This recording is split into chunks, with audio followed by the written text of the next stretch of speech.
Bienvenue pour ce nouveau regard sur l'actualité des crises.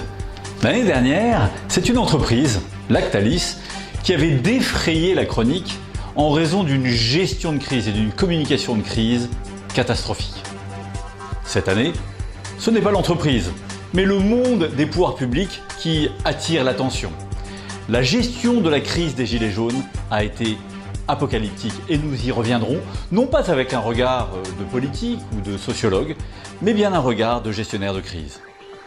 Cela dit, en cette fin d'année 2018, le monde de l'entreprise n'est pas absent des crises. Nous irons en Asie avec 3 grands groupes dans la tourmente, Renault, Huawei et Dolce & Gabbana. L'année dernière, avec l'affaire Lactalis, la France était traversée par une vague de salmonellose. Autre temps, autre pathologie, c'est de jaunisse que la France a souffert ces dernières semaines. La gestion de la crise des Gilets jaunes frappe à travers plusieurs aspects et permet de tirer différentes leçons.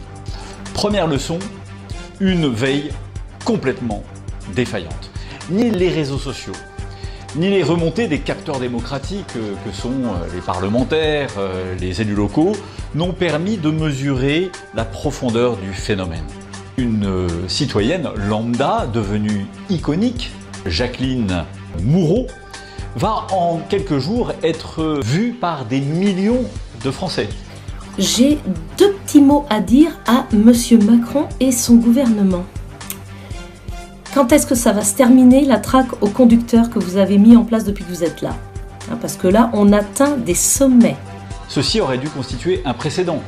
Et Emmanuelle Wargon, la secrétaire d'État à la transition écologique et solidaire, a bien répondu à cette vidéo, mais sans rien apporter sur le fond.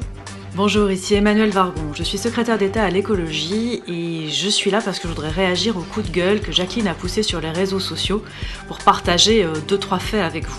Quel dommage que les spin doctors de Matignon et de l'Élysée aient totalement ignoré les théories de William Benoît, ce grand pape de la communication de crise, qui analyse 5 manières de pouvoir répondre à une crise, quitte à ce que les différentes catégories soient panachées. Première possibilité, première catégorie, ce qu'il appelle the denial, c'est-à-dire le fait de nier la crise. Deuxième catégorie, evading responsibility, c'est-à-dire échapper à ses responsabilités en cherchant des sauf-conduits. Troisième catégorie, reducing offensiveness, chercher à démontrer que la crise n'est pas si importante. Quatrième catégorie, corrective action, apporter des corrections de fond à la crise. Dernière catégorie, mortification, c'est-à-dire faire amende honorable pour mieux rebondir. Il ne faut pas être grand clerc pour deviner que la bonne stratégie eût été de répondre sur le fond avec des mesures apaisantes et des mesures fondamentales, structurelles, corrective action, tout en faisant amende honorable, mortification. Malheureusement, la stratégie adoptée par le gouvernement a été diamétralement opposée. Minimisant, pour ne pas dire ignorant, la réalité de la crise, denial, les gouvernants ont préféré rester droit dans leurs bottes et garder le cap. Tenir la ligne qui a été proposée aux Français, à la présidentielle et aux législatives. Alors oui, Madame la Présidente, nous allons faire ce sur quoi nous nous sommes engagés. Faire basculer progressivement et résolument la fiscalité qui pesait sur le travail vers une fiscalité qui pesera un peu plus, c'est vrai, sur les carburants. Ils ont par ailleurs utilisé des dérivatifs pour échapper à leurs responsabilités, evading responsibility, selon William Benoît, cherchant à démontrer que le mouvement était en fait marginal, structuré autour d'extrémistes et de casseurs. L'ultra-droite s'est mobilisée parce que ce que je constate depuis ce matin à travers cette mobilisation de l'ultra-droite, c'est qu'au fond, les séditieux ont répondu à l'appel notamment de Marine Le Pen. But de l'opération, décrédibiliser le mouvement et refuser de reconnaître la profondeur de la souffrance des Français. Reducing offensiveness, pour justifier de garder le cap. Terrible piège, ce que les rhétoriciens appellent la synecdoque, prendre la partie pour le tout. Cette stratégie a eu un double effet boomerang.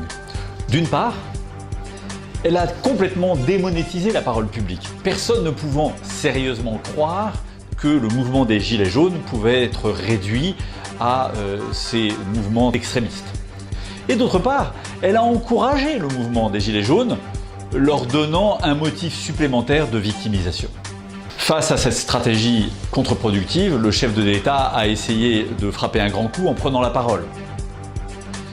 Mais il a cédé bien plus que les premières revendications des Gilets jaunes. Et dans l'aventure, il a vraiment payé le prix fort, remettant en cause son dogme économique de finances maîtrisées, mais également son image de chef d'État ne reculant pas devant les mouvements comme ses prédécesseurs. En matière de gestion de crise politique, souhaitons qu'il y ait un avant et un après Gilets jaunes, afin que les leçons puissent être apprises pour les prochaines crises. De même qu'on avait pu souhaiter l'année dernière qu'il y ait un avant et un après crise Lactalis.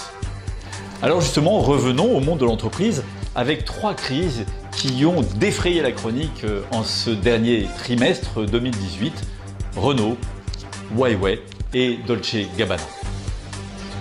Commençons par Renault avec l'arrestation spectaculaire de Carlos Ghosn le 19 novembre dernier alors qu'il atterrissait au Japon.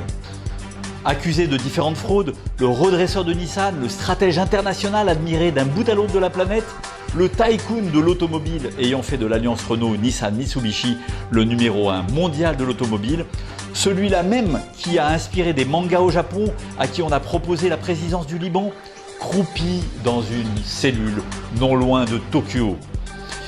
Il n'y a décidément pas loin du Capitole à la roche tarpéienne. Derrière cette crise, qui dépasse l'imagination, les enjeux sont immenses.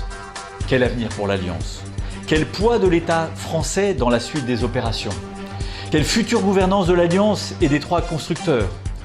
Un divorce est-il possible alors même que les sociétés sont tellement imbriquées? Fonctions convergées, utilisation de plateformes communes, programmes partagés, innombrables coopérations au quotidien, synergie croissante.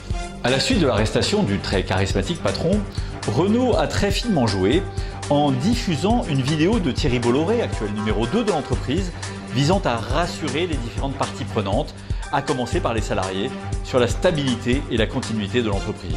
Dans cette situation particulière, je veux que vous sachiez que notre groupe est parfaitement organisé pour assurer la continuité de l'entreprise.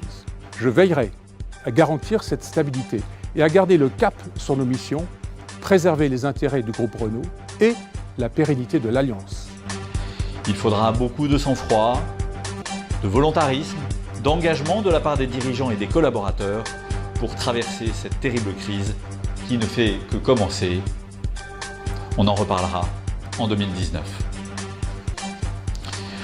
Huawei, le géant de la téléphonie numéro 2 derrière Samsung, mais devant Apple, a également été traversé par une crise en cette fin d'année avec l'arrestation le 1er décembre dernier au Canada de Meng Wanzhou, la directrice financière du groupe, qui est aussi la fille du fondateur de Huawei.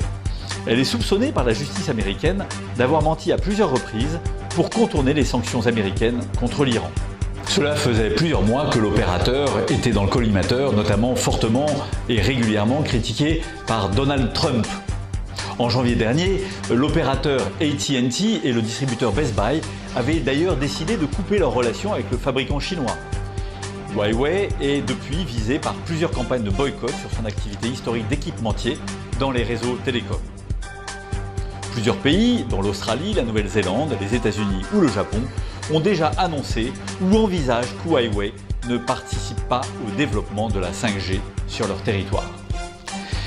Dans cette perspective, l'arrestation de la directrice financière est vraiment le sommet de cette terrible crise. Même si elle a été depuis libérée sous caution, elle est toujours en résidence surveillée à Vancouver. À l'instar de la crise Renault, on est typiquement dans un cas où les intérêts diplomatiques et géopolitiques sont aussi prégnants que les simples intérêts économiques des entreprises en question. Là encore, l'affaire Huawei aura des répercussions en 2019, on en reparlera. Pour finir, une crise affectant la griffe Karl Lagerfeld aurait permis de boucler la boucle des Gilets jaunes. Mais c'est vers un autre grand nom du luxe et de la mode qu'il faut tourner notre regard en cette fin d'année, Dolce & Gabbana. Pour son défilé prévu à Shanghai fin novembre, la marque italienne avait imaginé frapper un grand coup avec une promotion à la hauteur des enjeux du marché chinois. Mais patatras, la marque a diffusé un spot de publicité jugé raciste. Les réseaux sociaux voient dans cette publicité la représentation d'une chinoise soumise à la supériorité de la culture occidentale. Au total, la publicité a généré plus de 120 millions de commentaires, la plupart désastreux pour l'image de la marque. L'affaire s'aggrave après la diffusion sur Internet de copies d'écran de propos qu'aurait tenus Stefano Gabbana sur Instagram. Le styliste star de la griffe italienne aurait utilisé des emojis dégradants pour parler des Chinois. Après la malheureuse publicité, le scandale s'enfle donc et la griffe italienne est obligée de faire amende honorable face à des boycotts qui se multiplient. Pour sa défense, Gabbana explique que son compte Instagram a été hacké. Cela permet de calmer provisoirement les esprits. La pente sera difficile à remonter. L'année 2018, l'année du chien en Chine, n'a pas réussi à Dolce & Gabbana. Souhaitons que l'année prochaine, l'année du cochon, lui réussisse davantage. Si le monde de la crise vous passionne, comme il me passionne, n'hésitez pas à vous abonner sur notre chaîne YouTube pour apprendre des crises et écouter un peu de musique entre deux crises. Et bien sûr, nous nous retrouverons en 2019 pour commenter l'actualité des crises. D'ici là, superbe année à vous toutes et à vous tous, ainsi qu'à vos proches.